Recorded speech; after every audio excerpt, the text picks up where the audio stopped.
جب ہمیں سمجھ نہیں آ سکی تو وہ لوگ جو عربی جانتے ہیں، جو ان کی زبان ہے عربی، جن کی زبان میں قرآن اترا ہے، یا جو عالم دین ہے، وہ اگر رہنمائی کر دیں گے وہ کیا سمجھیں، تو بڑی نوازش ہوگی، بڑی مہربانی ہوگی۔ اس کے بعد جو کچھ وزیر اعظم نے تقریر میں کہا، غزہ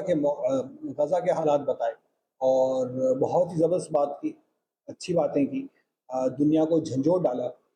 لیکن کیا دنیا جاگی ہے یہ دیکھنا پڑے گا، کیونکہ وہاں پر تقریر جاری تھی، اور ان کے بعد نیتنیاہو اسی دوران وہاں پر لبنان پہ،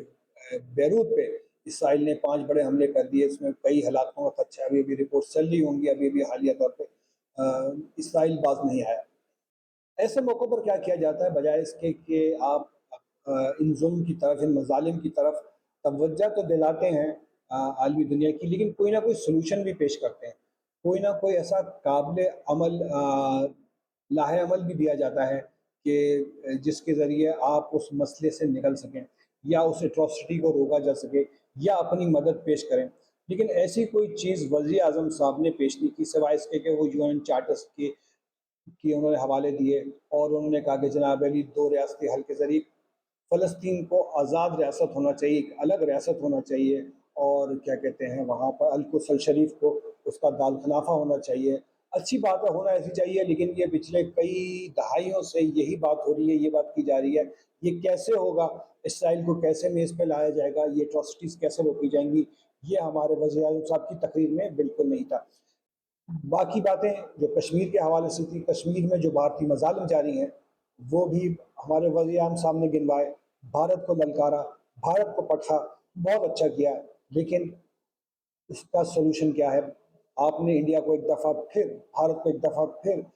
مذاکرات کی میز پہ آنے کی دعوت دی ہے۔ بھارت جو ہے اس معاملے پر خاموش ہے، پچھلے 4-5 سال سے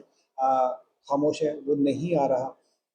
لیکن آپ کے پاس اس کا سولوشن کیا ہے سوائے اس کے کہ آپ وہاں پر کھڑے ہو کے تقریر میں اس کو ایک للکاریں، لفظی وار کریں، ان کو برا بھلا کہیں،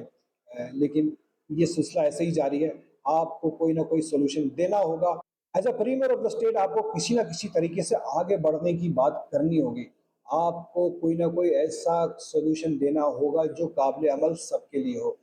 اس سے نظر آتا ہے کہ آپ کا ویژن کتنا ہے، آپ کی گرپ کتنی ہے حالات و واقعات پہ، اور آپ ان چیزوں کو، ان مسائل کو کس حد تک جا کر حل کرنا چاہ رہے ہیں۔ کشمیری عوام بہت قربانیاں دے چکے، بہت عزتیں گنوا چکے،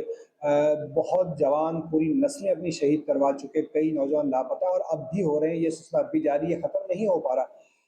آپ کیا کر رہے ہیں سوائے وہاں جا کر تقریریں کرنے کے، بھارت کو للکارنے کے، بھارت کو پھر تھوڑی سی چوٹ لگا کے کہنے کے چلیں جی آ جائیں مذاکرات کی میز پہ آ جائیں، بات کرتے ہیں، آزاد کرتے ہیں، آزاد کرنا ہوگا؟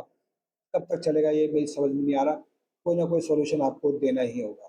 اب آتے ہیں اپنے دوسرے مدعے کی طرف۔ وہ مدعا کیا ہے؟ وہ مدعا ہے جناب علی، مبارک ہو آپ سب کو، پاکستان کو IMF سے قرض پروگرام کی پہلی قسط مل گئی ہے جناب علی، $1,20,00,000 اسٹیٹ بینک میں جمع ہو گئے ہیں، آ گئے ہیں، بہت اچھا ہوا، زبردست ہوا، لیکن کس قیمت پر؟ 37 مہینے ہیں آپ کے پاس، یہ قرض آپ کو ملے گا، اور کس طرح ملے گا؟ وہ آہستہ آہستہ ملے گا، کس مد میں ملے گا وہ آپ جان چکے ہیں، لیکن شرائط کیا ہیں، پاکستان کو کیا کرنا ہوگا، پاکستان کو IMF کس طرح تگنی کا ناچ نچائے گا، یہ تھوڑی سی تفصیل آپ کو بتا دیتے ہیں۔ جو وزارت خزانہ کے ذرائع ہیں انہوں نے بتایا کہ جناب علی پاکستان کو بڑی کڑی شرائط سے گزرنا پڑے گا، IMF ایک ایک پیسے پر نظر رکھے گا، اور ٹیکس پر ٹیکس لگے گا آئندہ آنے والے مہینوں میں۔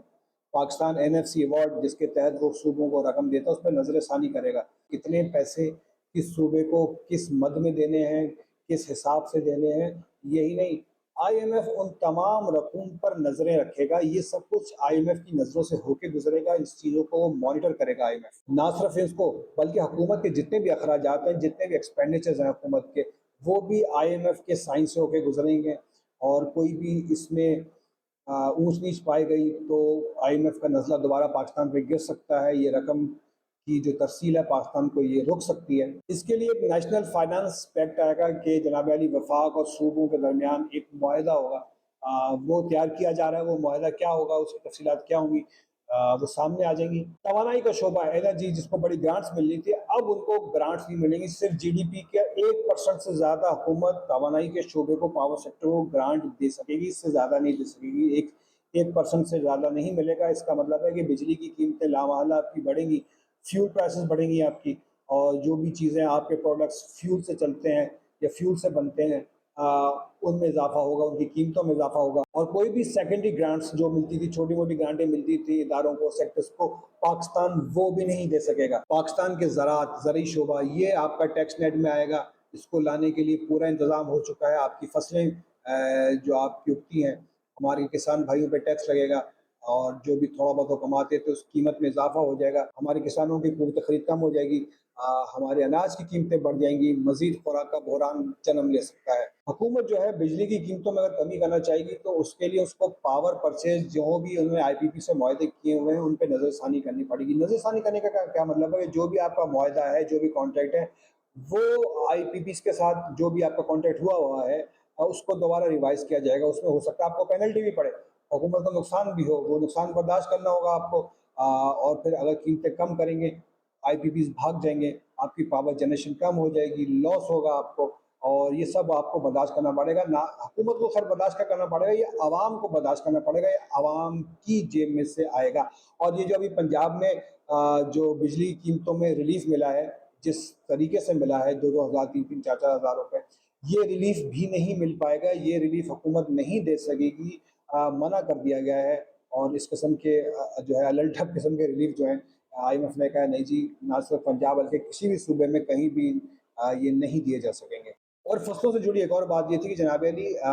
آپ کی جو غذائی اجناس ہیں ان کی امدادی قیمتیں متعین کی جاتی ہیں حکومت کی جانب سے، سبسڈائز قیمتیں ہوتی ہیں، ان کا تعین بھی حکومت نہیں کر سکے گی اب کہ جناب علی اتنے کا فروخت ہوگا، وہ ڈیلرز کریں گے، یا پھر جو آپ کی تھرڈ پارٹی ریٹیلرز ہیں وہ کریں گے۔ کیسے کریں گے یہ فارمولہ ابھی تک طے نہیں پایا، لیکن اس سے یہی صاف نظر آ رہا ہے کہ یہ معاملات اب حکومت کے ہاتھ میں نہیں رہیں گے، چونکہ اس کو ٹیکسیشن کو کور کرنا پڑے گا،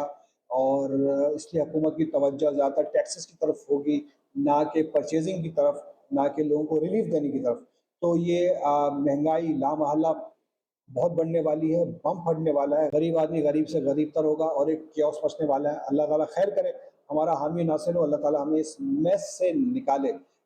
کیونکہ اب جو حالات ہیں آئی ایم ایف کی اس قسط کے ملنے کے بعد یہ اچھے نظر نہیں آ رہے، جو آئی ایم ایف کی کڑی شرائط سامنے آئی ہیں۔ اللہ تعالیٰ ہم سب کا حامی و ناصر ہو۔